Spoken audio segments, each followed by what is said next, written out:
हाय, good morning. Priya slowly life चॅनलमध्ये तुमच्या सगळ्यांचं खूप खूप स्वागत. माझ्याकडे नको येऊ बाबा, माझ्याकडे नको येऊ. आज याला आंघोळ डे आहे त्याचा. आज आमच्या चिमण्या छोट्या खोंडाला आंघोळ घालायची. पावसाने खराब झालं होतं ना ते सगळं, त्याची अंग. तर आता मस्त आम्हाला बघायची आहे, त्याच्यामुळे आम्ही सगळे बाजूने उभे आहोत. त्याच्या ही बच्चे कंपनी आलेली मुंबईवरून. आकाश, श्रद्धा सगळे सुट्टीला आले आहेत. आता पूर्वापेक्षा ते अंग घाण झालंय. तर मंडळी, सगळ्यांच्या उपस्थितीत आज आमच्या खोंडाच्या आंघोळीचा कार्यक्रम पार पडला बरं का. चला, आज नवीन घरात पार्टी आहे, नवीन घरात स्वयंपाक करायची अंगत पंगत. तर मी निघाले पुढे, बाकीची बहीण वगैरे सगळं घरातलं मागचं आवरून येते. कारण 2 घरातला पसारा असतो ना, ते सगळं तिकडचं तिला आवरून वगैरे आईला मदत करू ती येईल. आम्ही पुढे जातो.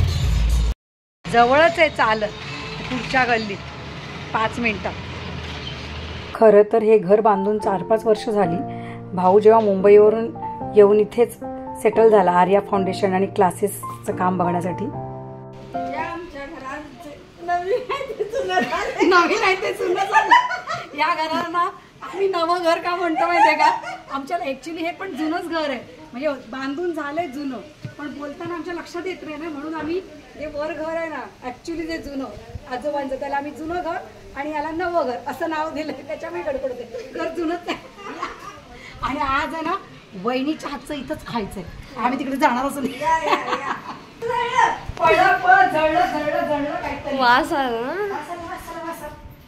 काय काय बनवलंय बघू. वरण, गुड, डाळ, आलू मटर.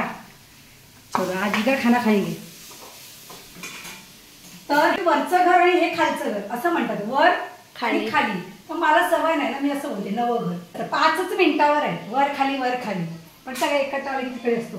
चला आता काय करायचं, रील्स करूया. चल चल चल.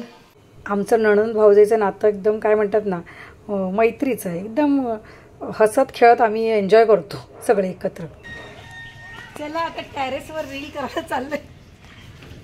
त्याला काय भारी वाटतंय.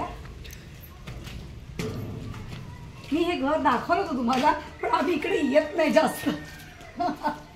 रील करायला टेरेसवर आले, पण एकाच ड्रेसवर किती रील करणार. पूर्व आणि मी आम्ही 2च रील केल्या आणि खाली आले. म्हटलं संजनाला थोडी मदत करूया, कारण पुऱ्या तळायच्या होत्या ना. तिने भाज्या वगैरे केल्या होत्या, सगळं पुऱ्या आम्ही तळून घेतल्या.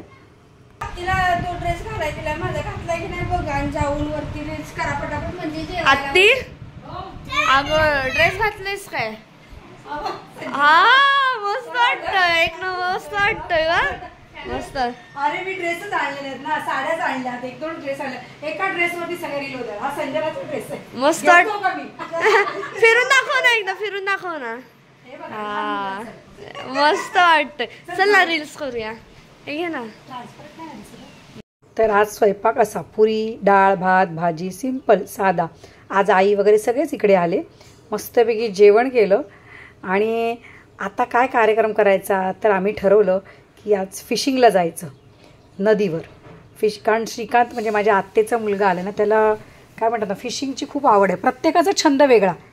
कुणाला काय आवडतं, कुणाला काय आवडतं. तो ना फिशिंग करण्यासाठी कुठे कुठे जातो. म्हणजे अगदी त्याच्या मित्रांसोबत असे वेगवेगळे डॅम, तलाव, तिकडे त्याला जायची आवड आहे. तर तो आम्हाला म्हणाला चला तुम्ही या, आपण करूया मस्तपैकी. आणि आम्हाला पण भटकायचंच होतं ना, काहीतरी एन्जॉयमेंट पाहिजेच. पाऊस होता, कुठे बाहेर पडायला नाही मिळालं. आज जरा ऊन पडलंय, तर आता मस्तपैकी नदीवर आलोय.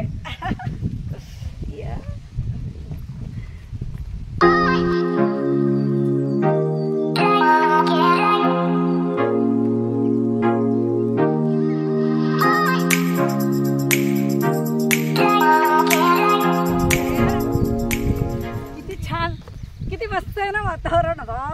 मला तर वाटलेलं की आता पावसामुळे आम्हाला यायलाच मिळणार नाही, पण एवढं नशीब चांगलं की पाऊस उघडला. ही आहे आमची कोयना नदी. हा ब्रिज गावचा. मी दरवेळेला सांगितलं, या बाजूला माझं माहेर, नदीच्या पलीकडे माझं सासर आणि ही नदी. बघा असं वातावरण मिळतं का मुंबईला शहरात. ह्याच्यासाठी पळायचं. चला चला चला चला. हे मला दे.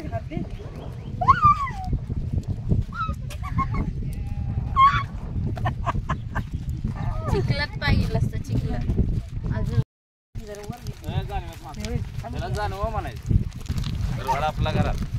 काय करायचं बघा मासे, फिशिंग केलेले मासे बघा किती मिळाले, ताजे ताजे. कोळसा मासा आहे, कोळसा कोळसा. अच्छा, खाण्यासाठी अतिशय चविष्ट मासा, कोयना नदीचा स्पेशल मासा आहे. गोड्या पाण्यातला मासा. गोड्या नदीचा. आपण समुद्रातले मासे नेहमी खातो, आता नदीच्या माशाची चव वेगळीच असते. काय म्हणजे मरू नये म्हणून अजून चालू आहे ना फिशिंग? मच्छर नाही तेवढी. काय आहे अजून लागतील आपल्याला? आता एक सोडू शकत नाही कारण अजून जिवंत आहे मासे, जिवंत आहे. हे असे अजून पकडायची संख्या, अजून पकडायचे. हे एवढे काय होणार नाही, अजून तिकडे गळ लावायला गेले ते. म्हणजे जे आमचे नेहमीचे आम्हाला जे मासे देतात ना, बाळू मासेवाले, ते आमच्या फॅमिलीला त्यांनी नेहमी मासे पुरवतात. बाकी पण आमचे कोंबड्या बकऱ्याचं काय असेल ना ते करायला तेच येतात. वर्षानुवर्ष त्यांचीच लोक येतात. आम्ही मजा घ्यायला आलो, खरं काम ते तिकडे चालू आहे.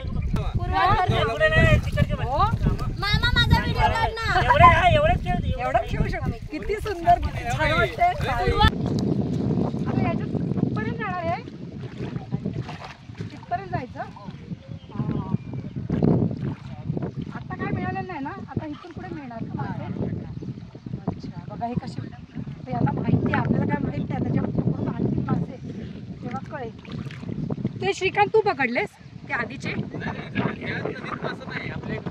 मग हे कोणी आणले तर हे मासे? जाळ्यात सापडले, यांच्याच जाळ्यात सापडले ते मासे. आता आपण गळ टाकायचंय ना. फिशिंग करायचं ना म्हणजे पेशन्स पाहिजेत. आणि हा माझा आत्तेभाऊ, याला फिशिंगची खूप आवड आहे, त्याच्यावर खूप पेशन्स आहे. तो पण सुट्टी काढून आता आमच्यावर एन्जॉय करायला आला इकडे. हा माशाला काय म्हणतात माहितीये का? नकटा मासा. नकटा का म्हणतात? त्याचं तोंड बघा असं आहे. तोंड इथं आहे हा आणि नाक इथं आहे. अच्छा, म्हणून. किती मिळाले हो? 3 मिळाले. हा बाळू भाऊ, सगळ्यात मोठा मासा तुम्ही किती किलोचा पकडलाय जास्तीत जास्त आता? किती? 11 किलो पर्यंतचा मासा त्यांनी पकडलाय. जाळ्याला 50 किलो पर्यंत. आपल्याच नदीला मिळाले? दुसरीकडे पण जातात का डॅमला वगैरे? अच्छा अच्छा, गुंतलाय तो आला. चला आता जाऊया. काय झालं? पाटाने केला टाटा ग बाई, चप्पल गेली माझ्या. मला काय माहिती, मी सांगायचं तरी. वाटाने केला. मी हातातच घेते, मरून जाऊ दे. भिजली आहे चप्पल. क्या सुंदर वातावरणात रील करायचा मोह आवरे ना. शेवटी एक सुंदर पॉईंट सापडलाच. आम्ही काय माहिती आहे, आत्या भाच्या मावश्या आम्ही सगळे काय म्हणतात एकत्र आलो, बहिणी वगैरे, की नुसती धमाल मस्ती असते. कामाच्या वेळेला काम, मजेच्या वेळेला मजा. आता समर वेकेशन अशी एन्जॉय करायची चालली आहे. शेवटी भाऊ म्हणाला आता आवरा तुमचं, आता निघूया. आमचा काय पाय निघत नव्हता, इतकं सुंदर वातावरण होतं ना, एकदम भारी बरं का.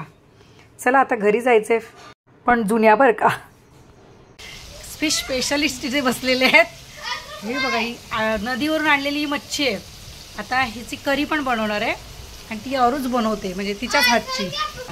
हे फिश स्पेशलिस्ट, तीच मच्छी बनवते चांगली.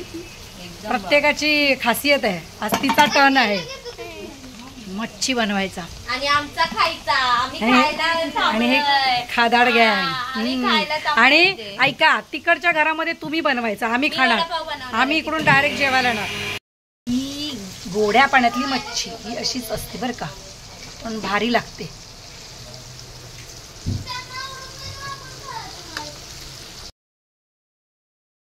आता तुम्ही म्हणाल रोज काय ही ताट दाखवते, काय बनवलं दाखवते. अहो हीच तर खरी मज्जा आहे. हे दिवस आम्हाला पुन्हा मिळणार नाही आहेत. ही जी एन्जॉयमेंट आहे ना, ही काय वेगळीच आहे. तर आणि चाललंच आहे आमचं तसं, तर रोज काहीतरी वेगवेगळं करून खातोय. बरं, त्या खाण्यापेक्षा एकत्र येऊन खाण्यातली जी गंमत आहे ना, ती भारी आहे. आज पाऊस उघडला बघा, छान वाटतं असं बाहेर फिरायला संध्याकाळचं. ते पावसामुळे घरात बसूनच राहायला होत होतं ना, त्याच्यामुळे मस्त आज फिशिंग वगैरे करून आलो. आज फिश करीचं बेत आहे आणि रोज जवळजवळ 15 ते 18 माणसं जेवायला असतात. सगळी फॅमिली जमली आणि परत आलं गेलं कोणी असतं. ह्या रोडवर हे घर असल्यामुळे सगळे इथेच येतात. त्या घरी कोणी जातच नाही. मग जो कोणी आला त्याला जेवायला बसवायचं, नाश्ता द्यायचा, चहा द्यायचा, हे सतत चालूच असतं. आजचं हे संध्याकाळचं जेवण सगळं बहिणीने बनवलेलं आहे. मस्तपैकी आता फिश करीवर ताव मारायचा आणि आता संध्याकाळी माहिती आहे आमच्या गप्पा रंगणार आहेत. मग काय 1:30-2 वाजता झोपायला, मुलांचे खेळ, काहीतरी गेम आणि आमच्या बायकांच्या मग तिकडे आपल्या गप्पा असतात किंवा आम्ही पण 1-2 डाव मी खेळते आणि मग जाते गप्पा मारायला, चाललेलं असतं. तर आजचा व्हिडिओ याच नोटवर एंड करते. व्हिडिओ आवडल्यास नक्की लाईक करा, कमेंट करा आणि ज्याने कोणी चॅनलला सबस्क्राईब केलं असेल त्यांनी जरूर सबस्क्राईब करा. तुमची सुट्टी कशी चालली आहे, एन्जॉय करा. Bye bye, good night.